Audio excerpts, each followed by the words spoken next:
Ze dzieckowego tagebucha. Dzisiaj wykludziliśmy się ze mamulką i tatulkiem na grzyby do lasa. Żol, i że zbieranie było wyjątkowo usmolone.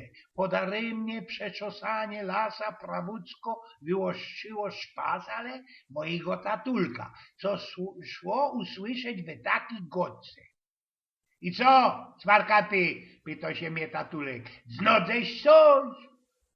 A, ino jedna staropurchówka. Jeśli ja ci młody kozą szukać mamulki, odpowiedział tatulek.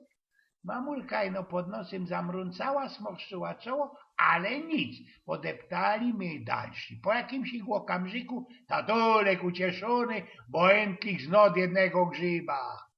Pokoś, taki maluśki, rzekłem do tatulka. Maluśki, bo maluśki, ale zawdy jest lepszy maluśki niż żaden, synku. Miarkujesz? Ja, przytuplowała mamulka. Od 35 lat i to cięgiem mi to wmawiał.